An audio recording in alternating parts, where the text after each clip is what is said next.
Bismillahirrahmanirrahim. Assalamualaikum warahmatullahi wabarakatuh. Alhamdulillahi rabbil alamin. Alhamdulillahilladzi hadana lihadza wa ma kunna linahtadiya laula an hadanallah. Qala Allah subhanahu wa ta'ala fil Qur'anil azim. Rabbi israh li sadri wa yassir li amri wa hlul 'uqdatam min lisani yafqahu qawli. Allazi 'allama bil qalam 'allamal insana ma lam ya'lam.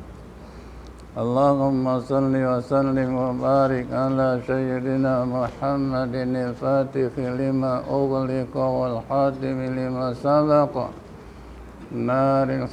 nasiril haqqi bil haqqi wal hadi ila siratikal mustaqim wa ala alihi wa sahbihi haqqa qadrihi wa miqdaril azim. Muslimin muslimat rahimakumullah.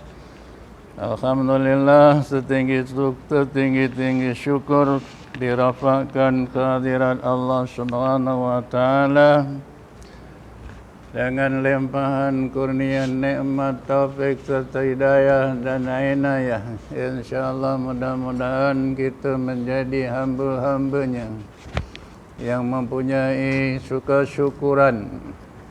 Syukur kerana Islam, syukur kerana iman, dan satu lagi nak syukur kerana ihsan. Jadi kita mempunyai tiga sifat ini, maka untuk kita beramal kepada arahan-arahan Allah Subhanahu wa Ta'ala, maka kita cukupkan dengan tiga keadaan, yaitu Islam, iman, dan ihsan. Muslimin muslimat rahimakumullah, apabila kita telah diseru untuk kita berjamaah, kalau sembahyang fardu tu dia punya seruannya hanya iqamah. Sembahyang sunat seruannya as-salatu jami'ah rahimakumullah.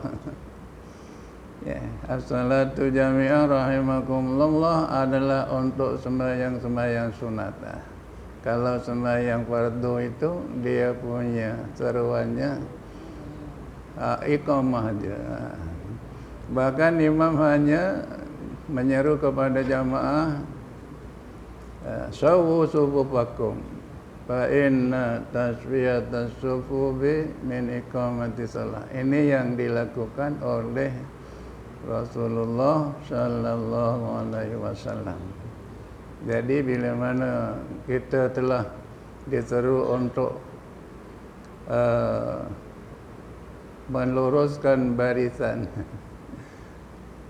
di mana itu adalah seruan yang sangat dijaga oleh Rasulullah. Selagi mana makmum tidak sempurna safnya, maka Rasul tak lagi nak menghadap ke kiblat. Demi untuk kesempurnaan salat tadi, maka saf, penuhkan saf, luruskan saf. Kesana kerana kesempurnaan saf adalah kesempurnaan salat. Jadi bila mana kita dah maju ke hadapan, apa yang terbayang di dalam kita punya minda? Ya, apa yang terbayang di dalam kita punya minda untuk nak jadikan amal kita tadi amal yang betul-betul mengikut SOP yang telah ditetapkan oleh Allah Subhanahu wa Ta'ala, yang ditunjuk oleh Rasul, dan kita dapat melaksanakan dengan sempurna. Alhamdulillah, baru-baru ini kita telah pun dikumpulkan imam-imam Masjid Surau, Nojo, Bilal, semua dikumpul, ya, diberikan satu semangat yang baru untuk melaksanakan program-program masjid dan surau. Qadinya katanya sentiasa menyelenap di dalam jamaah-jamaah ni. Ini kalau qadi datang kat belakang sana pun saya tak nampak. Mata dah kabur, pipi dah kendor, gigi dah gugur, tak lama masuk kubur. Jadi tak nampak. Qadi memberi maklum, jangan tuan-tuan tak perasan, dia kata. Saya selalu menyelenap di tempat-tempat anda untuk melihat apa-apa perkara yang berlaku. Jadi yang saya pelik terperanjatnya apabila saya begitu gusar. Gusarnya apa? Qadi beri maklum kepada jamaah, dia kata satu masjid itu, dia kata datang 8 orang ustaz. Nah, kita. Ya tuan ya. Kalau tuan pun ada sana. 8 orang ustaz, adik-adik. 8 orang ustaz tu semua ceritanya sembahyang aja, tak ada cerita yang lain, dia kata. Dia kata walau bagaimanapun kok sembahyangnya kok tak betul lagi, dia kata. Saya pelik. Saya pun tengah tu, aduh. Saya maka selalu suka cerita sembahyang. Ya Allah, ya Rabbi, ya Maulana, ya Karim. Jadi tuan-tuan, macam mana qadi boleh kesan tak betul sembahyang? Pertama, dia tengok saf. Yang keduanya iaitu dia tengok kaedah. Mereka-mereka yang tidak mengikuti SOP yang telah ditetapkan. Ya. Terusnya iaitu berkaitan dengan masalah-masalah yang lagu. Nampak betul kalau kita dibukakan kita punya video. Video kita pasang, lepas itu kita tengok kita punya sembahyang. Video akan memberi maklum bagaimana iaitu berkaitan dengan perkara yang lagu. Ya. Jadi kita selalu pesan perkara yang lagu di dalam sembahyang itu kita telah beri maklum dengan. Walau bagaimanapun saya pun masih lagi suka bercakap. Sebab apa? Sebab itu adalah untuk menjamin kita punya solat tadi itu sembahyang dengan sembahyang yang sah. Gitu. Jadi ihsan itu apa, tuan-tuan? Kata Islam itu alhamdulillah. Ada kata alhamdulillahillazi an'amana bi ni'matil Islam wal iman wal ihsan. Tambah satu lagi. Ihsan itu apa? Kalau kita kata ihsan itu ya belas kasihan gitu kan, tandanya. Tapi ihsan itu kalau kita tengok dalam kitab, dia kata ihsan itu adalah kita beramal itu seolah-olah kita berada di nampak dia. Seolah-olah kita nampak dia. Contohnya kalau kita kerja itu, maknanya bos ada kat depan kita macam itu. Agak-agak kerja kita macam mana, tuan-tuan? Oh, mangkreng betul lah ya tak? Subhanallah, macam itu. Fa illam takun tarahu fa innahu yaraka. Kalau bala bagaimanapun kamu tidak akan melihat. Tetapi kamu sentiasa dilihat. Jadi rupanya kita punya amal-amal ini maka sentiasa di dalam perhatian Allah Subhanahu wa taala. Jadi kita maju ke depan untuk kita betulkan shaf, maka kita di dalam hati masya-Allah, aku ini sentiasa diperhati oleh Allah. Sebab itu maka ketertiban di dalam melaksanakan amal yang nama solah itu, maka kita kena betul-betul berhati-hati dan tertib kita. Tidak terlalu tegang, tidak terlalu lembek, maka hendaklah kesederhanaan. Kalau angkat tangan yang betul, gitu ya. Jangan tangan tu macam kinjeng cewek, kata orang Jawa, kinjeng cewek. Tuan-tuan orang Jawa kinjeng cewek faham tak, tuan-tuan? Kinjeng tu apa? Kinjeng itu iaitu binatang yang namanya macam kapal helikopter tu apa? Oh, sibu. Sibu. Kinjeng cewek itu maknanya dia selalu kalau basuh dia punya ekor dia cepat macam itu, cedit. Jadi kalau takbir angkat tangan pun nak kena berhentilah, jangan terus gitu aja, kena berhenti. Allah Akbar, terus turun. Makin jeng cewek. Ini orang Jawa punya bahasa lah tuan. Jadi alhamdulillah, maka dengan fokus yang macam itu, ya, sedangkan kita dekat dunia aja, maka kita dah balik sampai mana-mana seminggu dua, kita boleh melihat lagi apa yang kita lakukan. Apalagi dipasang dengan benda ni, saya paling takut tuan dipasang ni, tapi nak tak nak saya kena berani. Sebab ramai yang tengok tuan-tuan, kawan-kawan daripada jauh sana. Oh, Ustaz, awak tu cakap tak betul, dia kata. Alhamdulillah, saya setuju sangat. Kalau ada orang yang beritahu yang saya tak betul tu, gitu. Jadi boleh kena betulkan. Gitulah. Jadi saya begitu, kerana ada perkara-perkara yang perlu dibetulkan, maka saya perbetulkan untuk diri saya lah. Jadi alhamdulillah, maka apalagi Allah Subhanahu wa taala yang Maha mengetahui, yang Maha melihat, yang sentiasa memerhati keadaan-keadaan kita, apalagi disediakan lagi malaikat di sebelah kanan kita, malaikat yang menulis segala kita punya amal kebaikan. Ya, yang sebelah kiri amal kejahatan. Tapi selalu yang sebelah kiri ini diselentang oleh malaikat sebelah kanan. Hei, nanti dulu, jangan tulis. Macam itu selalu ditambat teguran. Malaikat sebelah kanan Raqib ni rupanya garang orangnya. Malaikat Atid terpaksa dia akur. Oh, yelah nanti dulu. Malaikat Raqib dia punya typewriter tak pernah berhenti. Terus saja.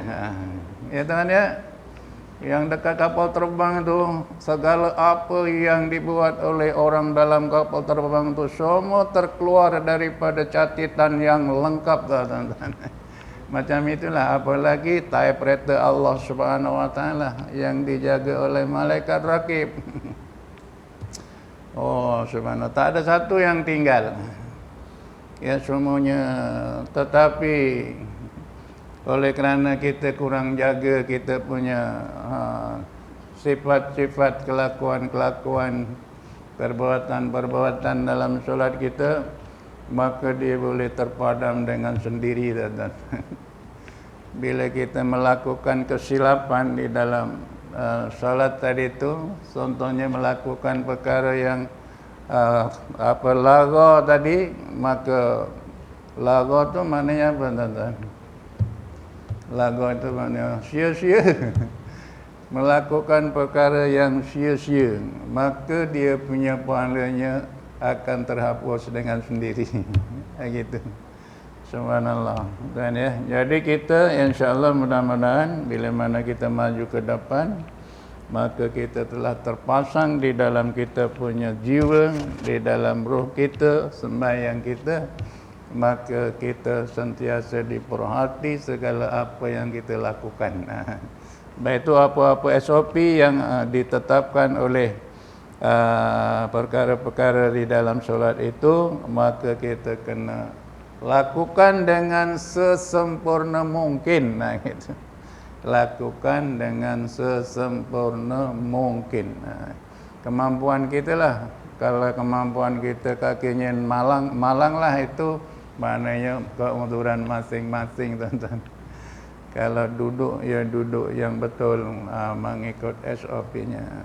Cumanya yang selalu menjadi nampak kesilapan kita adalah perkara-perkara yang apa? Yang laga tadi. Ya. Ada 5 rukun qauli. 5 rukun qauli. Di dalam solat tu bukan banyak, tuan-tuan, rukun qaulinya, daripada yang banyak-banyak, daripada mula takbiratul ihram sampai kepada assalamualaikum warahmatullahi, itu cuma 5 yang wajib. Itu. Tapi ada 2 Rukun qauli yang wajib yang perlu kita jaga kok sampai kita mendahului makmum mendahului imamnya, maka confirm sembahyangnya tak sah. Apa tuan-tuan? Qauli yang dua itu. Yang pertama iaitu takbiratul ihram. Kondisi imamnya baru Allah lah, kok dia sudah bubar. Imam baru Allah, nak pastikan bahawa dia punya ta'arud dia masuk di dalam solat. Itu qasad, ta'arud, ta'yin. Itu tiga yang paling penting. Tapi oleh kerana kita nak menetapkan gitu, maka kita punya takbir terlalu panjang pula. Payah. Yang wajibnya aku sembahyang fardu maghrib, itu yang wajib tuan-tuan. Kalau sembahyang maghrib lah, qasad, ta'arud, ta'yin itu cuma itu aja yang wajibnya. Aku sembahyang fardu maghrib, aku sembahyang fardu isya, fardu zuhur. Lebih-lebih lagi fardu Jumaat. Kalau fardu Jumaat itu tak sebut Jumaatnya, fardu Jumaat itu, maka sembahyang confirm tak sah. Kalau yang maghrib ini yang nanti boleh dia tu. Tapi kewajipan tiga tadi perkara. Jadi makmuman itu adalah perkara yang sunat. Kalau kita tak cakap makmuman, kalau sembahyang fardu biasa, maka kita cuma sembahyangnya jadi sembahyang seorang diri. Tetapi kalau sembahyang Jumaat tak sebut makmuman, confirm juga tak sah. Sebab sembahyang Jumaat itu wajibnya berjemaah. Kalau sembahyang biasa fardu kifayah. Muslimin muslimat rahimakumullah. Yang keduanya yaitu yang akhir sekali. Dia yang pertama dengan yang akhir, yaitu salam. Salam. Imam baru assalam, dia dah rahmatullah dah. Memang hebat tuan-tuan ini orang. Saya pun kagum dengan orang ini, tapi bukan orang sini, orang Indonesia. Saya kok hebat betul orang ini. Kalau dia kira tasbih tuan-tuan, lajunya macam tak tahu apa yang disebut wallahu a'lam. Cucu itu. Ya tuan ya, agaknya sebutnya cuma bar gitu. Sebab dia dah expert lah tuan, dah expert. Sebab ini ada beberapa yang dikategorikan orang-orang expert. Tapi kalau takbir dengan salam mendahului imamnya, is confirm gak sah sembahyang itu tuan-tuan. Alhamdulillah. Jadi perkara-perkara yang macam itu, maka kita biarlah nak menyebut dengan betul, nak melaksanakan dengan betul. Dan saya selalu memberi maklum perkara-perkara yang lagau itu yang dapat dilihat jelas oleh siapa? Oleh orang yang faham dengan kaedah solat yang telah ditetapkan. Jadi alhamdulillah, maka kita akan memperincikan perkara-perkara yang berkaitan dengan kita punya solat dengan kalau yang lain tuan-tuan, rukun-rukun qauli yang lain. Yang pertama tadi yaitu takbiratul ihram, yang akhir yaitu tadi salam tadi itu, dan macam itulah di kaedahnya. Maka imam sempurna kita takbir, imam sempurna salam kita pun salam. Gitu. Jangan konsep mendisi kata orang Jawa. Tapi yang lain maka nak dulu ke, nak kandian ke, maka terpulanglah baca Fatihah yang kedua. Fatihah. Maka tuan-tuan nak baca Fatihah lebih dahulu daripada imam, terpulang. Imam bacanya lambat. Imam tuak. Untuk nentek cangkemin jewek. Itu orang Jawa punya cerita. Jadi contoh. Jadi kita nak baca macam juga tahiyat akhir yang ketiga. Ya, tahiyat akhir itu macam itu juga kalau kita baca dulu daripada imam. Tapi janganlah salam dulu. Walah, dah baca pula habis. Ada kondisi nak kena salam dulu boleh tak tuan daripada imam tadi? Boleh? Boleh. Boleh, iaitu kita kena mufaraqah. Itu. Oh, imam kok Allah lambat tenan tu. Ya kita niat mufaraqah, salam ajalah. Sebab apa tuan nak kena cepat macam itu? Sebab kita menanggung sesuatu yang tidak boleh ditunggu. Contohnya seperti wis kadung karep nguyuh, kata orang Jawa. Mangkel tenan. Imam kok dawa tahiyat dawa pula. Sambung lagi dengan Allahumma firli ma qaddamtu wa ma akhartu wa ma asrartu. Panjang lagi itu, belum lagi Allahumma inni a'udzubika min azabi jahannam tuan-tuan. Memang kepoyoh kalau orang. Tapi jangan ditunggu tuan-tuan. Mesti kena tahu. Kena tahu bahawa aku punya program ini, maka bila mana sempurna aja aku punya tahiyat, aku mesti keluar. Kalau tak termancut kat situ, bobrok habis surah ni. Ya tuan, jangan main-main. Sebab itu Rasulullah melarang, menegah orang yang nak sembahyang itu kerana menahan daripada qada hajat dan buang air. Itu. Jadi Rasulullah menegah. Maknanya Rasulullah tak benarkan kalau dia tahu. Jadi dia supaya dilepaskan dulu. Dan yang ketiganya iaitu kalau sekiranya hidangan makan dah disediakan, dah diatur rapat, orang dah sibuk makan, maka sembahyang kendiankan, makan dulu tuan-tuan.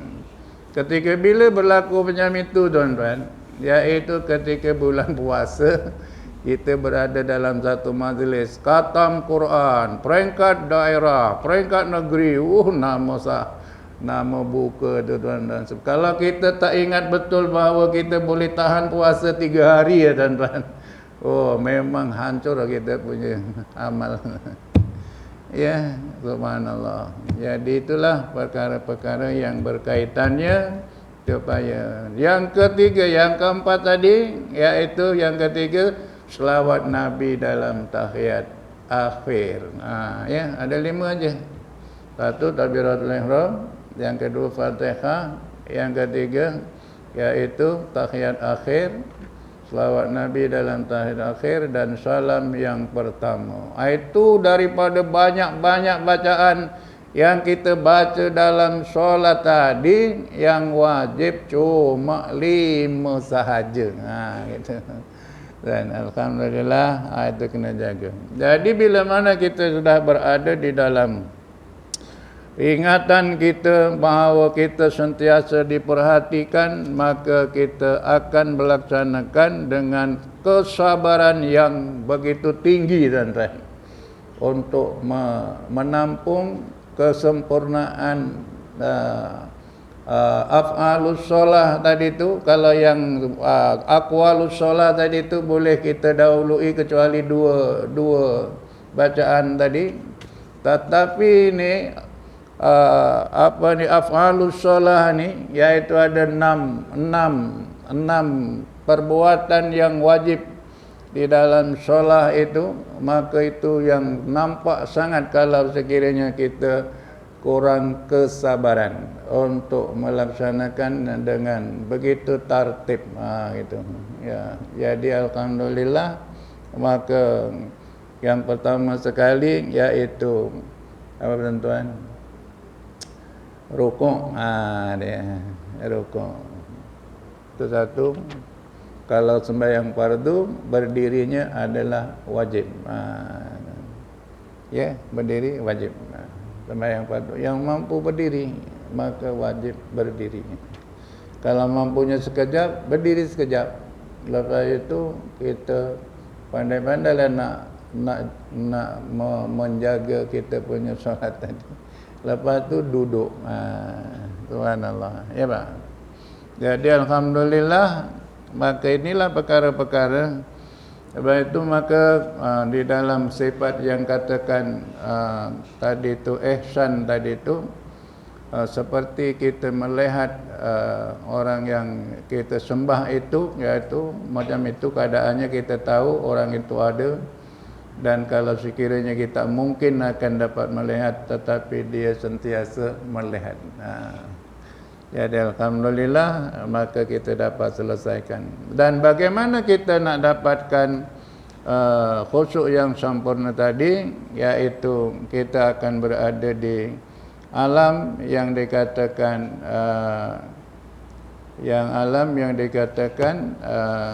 apa lagi?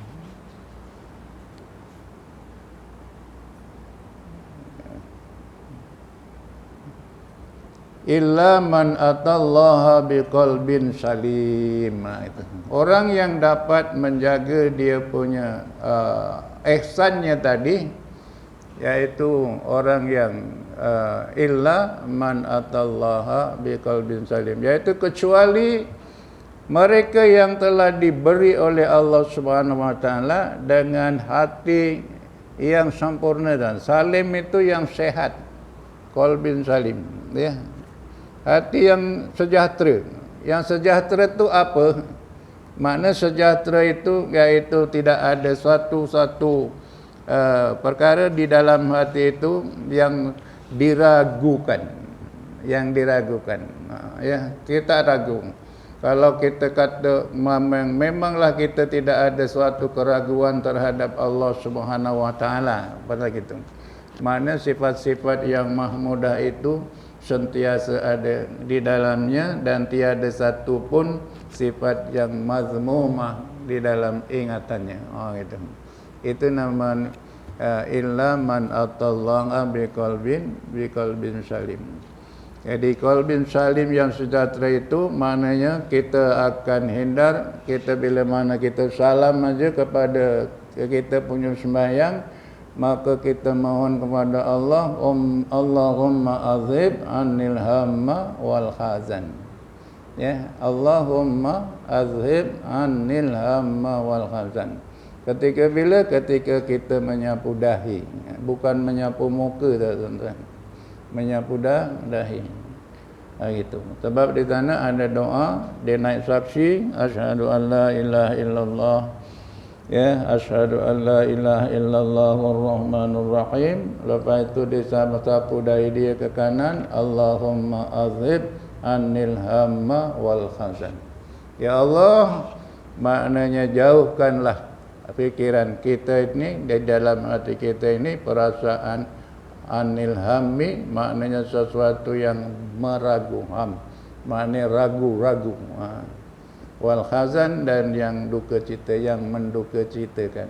Kerana memohon kepada Allah daripada sifat itu supaya tidak ada di dalam diri kita. Makna segala apa yang kita lakukan itu, makna tidak ada keraguan di dalam hati kita. Kalau ada ragu-ragu, maka ada di antara mereka yang mengatakan bahawa sesungguhnya kalau orang sembahyang dengan duduk, maka didapat 50 aja, tuan-tuan.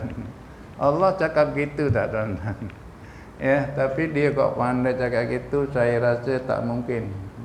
Sebab segala apa yang dikurangkan oleh Allah Subhanahu wa taala itu tidak ada sesuatu yang dikurangkan. Macam mana Ustaz cakap? Tidak ada sesuatu yang dikurangkan, maka tidak ada dikurangkan. Suatu yang dikurangkan. Contoh, tuan-tuan. Jadi tuan-tuan Allah beri maklum, man jaa bil hasanati falahu asyru amsalihha.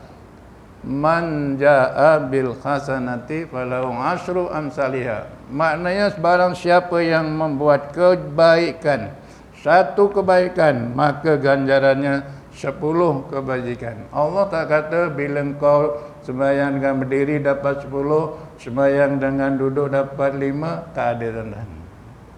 Tak mungkin. Kerana apa? Buktinya Allah Subhanahu wa taala mewajibkan fardu sembahyang 50 waktu kepada Rasulullah sallallahu alaihi wasallam ketika Isra Mi'raj, tuan-tuan. Tetapi bila mana Rasulullah diberi nasihat daripada Nabi Musa, mohon kekurangannya, maka sampailah kepada hari ini yang mana tinggal 5 waktu itu, maka ganjarannya tidak dipotong satu kuku ireng pun, kata orang Jawa. Sak kuku ireng pun, maknanya tidak dipotong sedikit pun daripada yang 50 tadi tu. Kita melakukan 5, sebab itu Allah kata macam itu, man jaa bil hasanati falahu asyru amsalihha. Apalagi kalau perbuatan-perbuatan, amalan-amalan yang dilakukan di dalam solat. Contohnya bacaan-bacaan sembahyang di dalam solat itu. Kerana membaca satu huruf aja di dalam sembahyang, membaca ayat-ayat Quran, maka ganjarannya 100. Subhanallah. Satu huruf 100. Sahabat tanya, ya Rasulullah, alif lam mim adalah dikira satu huruf? Kata Rasulullah, la. Alif 1, lam 1, mim 1. Alif lam mim. 300 tuan-tuan. 300. Oh subhanallah. Sebab itulah maka kita kalau boleh, orang alim pesan, jangan sampai kita kalau boleh, kalau boleh, maka dalam sembahyang itu jangan lepas 3 surah. Tak kiralah sembahyang sunat ataupun sembahyang fardu, tuan-tuan. Dia kata jangan, kalau boleh jangan tinggalkan 3 surah. Surah apa, tuan-tuan? Yang pertama surah Ikhlas. Kita dah baca surah yang lain, contohnya kita baca laqad ja'akum rasulun min anfusikum ila akhir. Surah Taubat 2 ayat yang akhir. Ya, maka kita sambung lagi dengan 3 kali surah Ikhlas, tuan-tuan. Subhanallah. 3 kali surah Ikhlas tadi tu, kalau diberitahu oleh Rasul tadi tu bahawa setiap satu maknanya 100. Qul huwallah itu kita baca Ikhlas 100. Kalau 3 itu, sudah 300. Kalau 300 kali baca surah Al-Ikhlas, berapa kali khatam Quran? 100 kali khatam Quran. Subhanallah. Itu orang alim ada pesan gitu. Jadi kita, dan yang kedua yaitu surah apa ni, qul a'udzu birabbil falaq, dan yang ketiga qul a'udzu birabbin nas. Kalau bila lagi sembahyang sunat, tuan-tuan, jangan baca yang lain lah, baca itu aja, qul huwallahu ahad, Allahus samad, lam yalid wa lam yulad. Habis kalau nak jadi imam boleh baca macam itu tak ustaz? Jadi imam boleh tak baca? Boleh aja. Nanti makmumnya asyik kulhu aja imamnya. Dia tak tahu yang kulhu itu kehebatannya macam itu. Tuan ya, subhanallah. Jadi kita jumpa satu imam itu, bila mana dengar macam ini, maka dia sembahyang baca qul huwallahu ahad 3 kali. Rakaat yang kedua. Ya alhamdulillah. Ya, sebab itulah maka orang sembahyang hajat itu, maka satu program sembahyang hajat yang kita lalui selama 6 tahun dekat mana tuan? Dekat sekolah agama Segamat sana. Dia sembahyang hajatnya 4 rakaat tuan. Dia punya baca kulhunya 100 kali tuan. Ya, kalau sembahyang hajat malam dia buat 2 rakaat 1 salam kan? 2 rakaat 1 salam. Sembahyang hajat siang pun macam itu, dia punya kaedah. Dari 40 kali Fatihah, dia punya surah Ikhlasnya. Mangkreng tuan. Ya. Jadi alhamdulillah, itulah dia punya. Tak ada surah yang lain dibaca. Cuma dia memang tak bawa la ilaha illa anta subhanaka inni kuntu minaz zalimin, tu tak bawa lah tuan-tuan. Ya, kerana apa? Kerana dia nak pastikan bahawa sembahyangnya tadi tidak ada membawa fitnah. Walaupun ada bacaan itu di punya akhirnya. Subhanallah. Jadi alhamdulillah, maka insya-Allah mudah-mudahan segala apa yang kita lakukan itu dapat kita menampung keperluan-keperluan untuk kita melaksanakan solat dengan sempurna, tuan-tuan. Kita nak tengok di sana yang dikatakan rukun apa tadi? Rukun-rukun af'al. Ya. Maka kita cuba tengok di dalam kitab ini, kita ambil panduan daripada mula, iaitu daripada mana itu hari kita dah sampai. Kita mungkin dah sampai kepada membaca di dalam apa? Di dalam kita nak baca Fatihah. Bacaan di dalam sembahyang, iaitu doa iftitah. Doa iftitah itu walaupun kita baca sedikit, tuan ya, tetapi ganjarannya sama.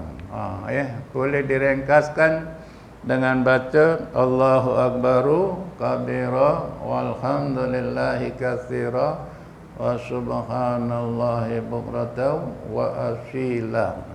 Cukup sampai situ aja, tuan-tuan. Ya, sebab itulah maka elok sangat dibaca doa iftitah sebelum daripada kita membaca Fatihah, gitu. Jadi apa dia punya kehebatannya, saya pun dah bagi tahu bahawa kehebatannya membaca doa iftitah itu ada 700 lebih ribu malaikat, 70 lebih ribu malaikat yang akan memberi rahmat kepada orang yang membacanya. Walaupun bacanya dengan ringkas, tetapi pahalanya penuh, tuan-tuan. Sebab Allah dah janji macam itu, maka ikut janji Allah Subhanahu wa taala. Sebab itulah maka Allah Subhanahu wa taala apabila memberi kemudahan rukhsah kepada kita di dalam perjalanan, maka boleh memendekkan sembahyang dan menjamakkan sembahyang qasar dan jamak. Adakah kurangnya sembahyang jadi 4 jadi 2 itu kurang dia punya pahalanya? Maka tidak ada kekurangannya daripada Allah Subhanahu wa taala, insya-Allah. Jadi kita sampai kepada baca mungkin kepada baca Fatihah lah. Yang lepas itu kita dah baca apa ni pembacaan dalam sembahyang, ya. Kemudian kita bermula dengan a'udzubillahi minasyaitonirrajim. Kalau tadi doa iftitah tadi tu kita boleh baca yang paling ringkasnya, iaitu Allahu Akbaru kabira walhamdulillahi katsira wa subhanallahi bukratan wa asila. Kalau tak nak baca itu, maka boleh dibaca daripada wajjahtu wajhiyah sampai wa ana minal muslimin, ataupun daripada inna salati wa nusuki wa mahyaya wa mamati lillahi rabbil alamin sampai kepada wa ana minal muslimin. Boleh diringkaskan macam itu, ya. Jadi alhamdulillah, seterusnya kita akan masuk kepada bacaan seterusnya, iaitu membaca ta'awudz. Membaca ta'awudz. Membaca ta'awudz iaitu membaca a'udzubillahi minasyaitonirrajim selepas daripada doa iftitah tadi adalah sunat aja. Ya, sunat aja. Jadi kita baca, ada ulama yang mengatakan hanya sunat dibaca pada rakaat yang pertama.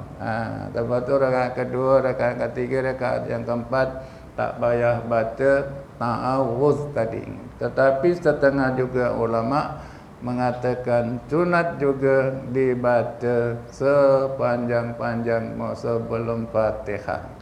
Mana kalau 4 rakaat, ya 4 kalilah ta'awudznya. Jadi terpulang kepada kita untuk melaksanakannya, sebab dia hanya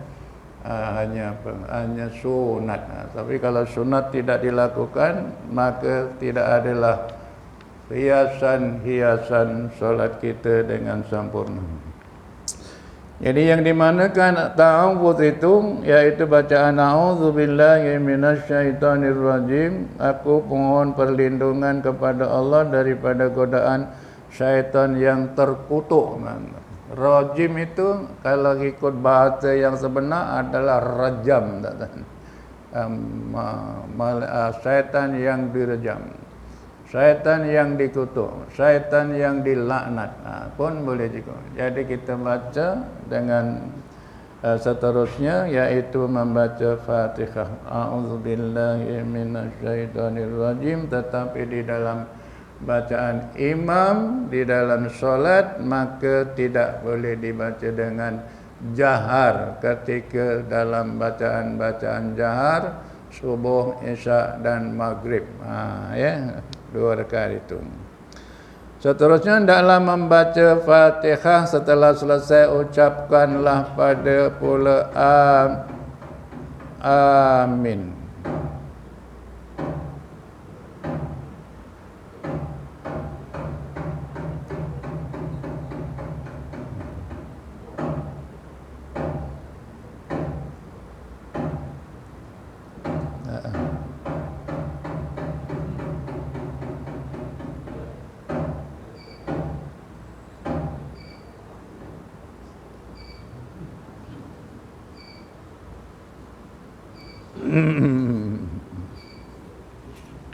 Musliman rahimakumullah, di dalam membaca Fatihah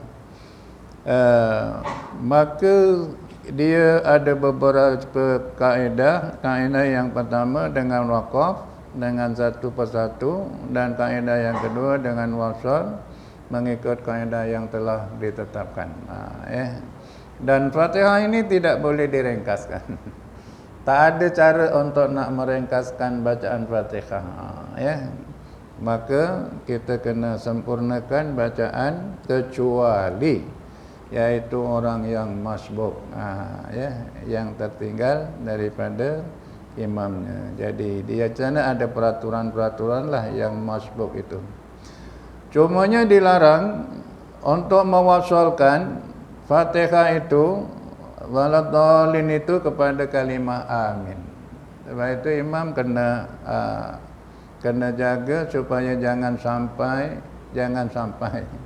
mewasal. Mewasalkan maknanya dia dibaca dengan huruf yang akhir dibaca dengan baris dan disambungkan dengan amin.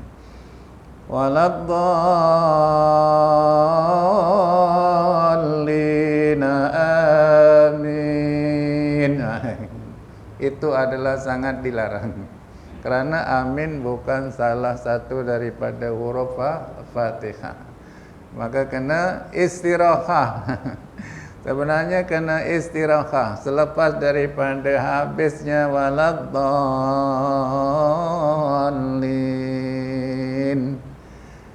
Istirahah itu tarik nafas. Ya, istirahahnya itu dengan kadar subhanallah. Istirahah di dalam sembahyang kadarnya subhanallah. Jadi takkanlah imam waladhdallin amin subhanallah alhamdulillah lagi teruk tu. Ya itu. Jadi amin. Inilah amin juga menjadi satu asbab kepada perkara-perkara yang laghau. Jadi kena jaga dia punya amin itu. Tak akan mungkin. Cumanya kadang-kadang oleh kerana imam nak cepat supaya jangan kedisian makmum.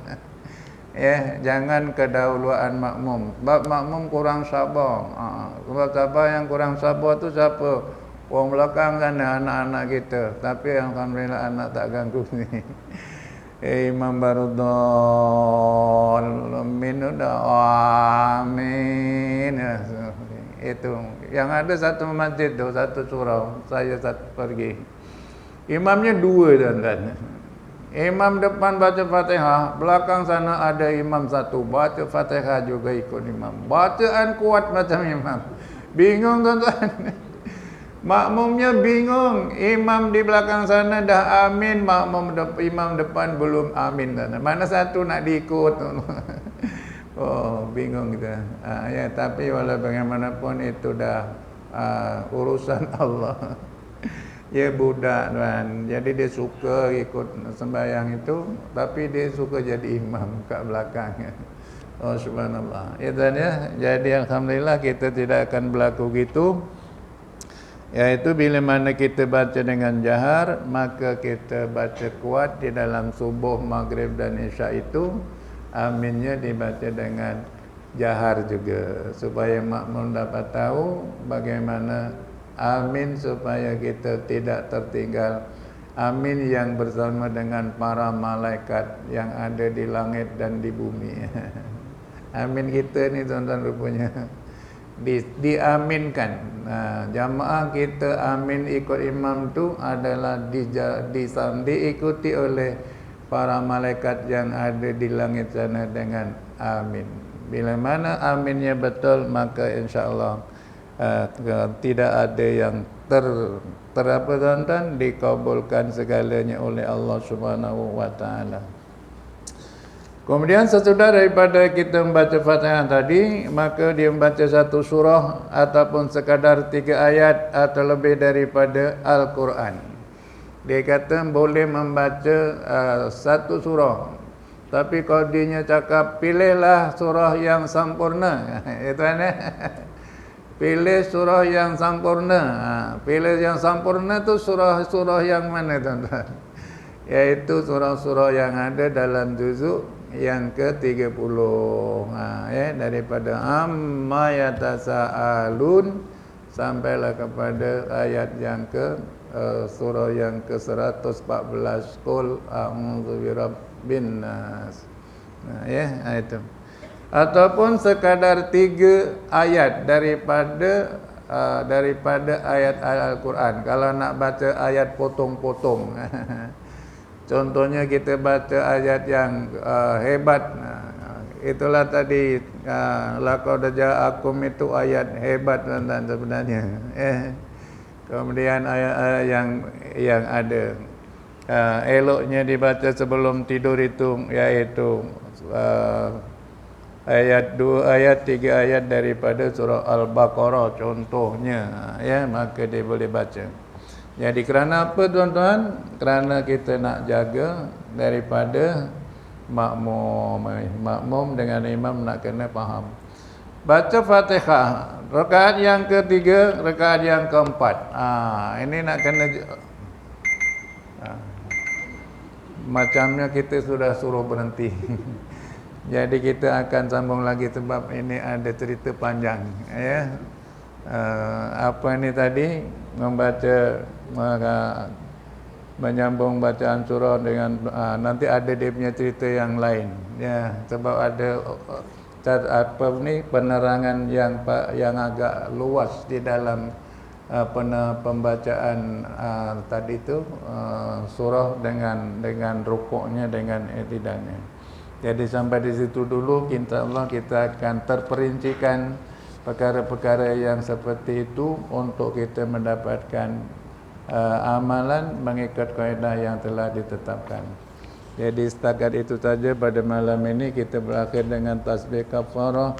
Bismillahirrahmanirrahim. Subhanakallahumma rabbana wa bihamdika asyhadu an la ilaha illa anta astaghfiruka wa atubu ilaik. Bismillahirrahmanirrahim. Wal 'ashri innal insana lafi khusr illa alladzina amanu wa 'amilus salihati wa tawassaw bil haqqi wa tawassaw bis sabr. Sadaqallahul azim. Aqulu qawli hadza wa astaghfirullahal azim li wa lakum wa billahi taufiq wal hidayah. Wassalamu alaikum warahmatullahi wabarakatuh.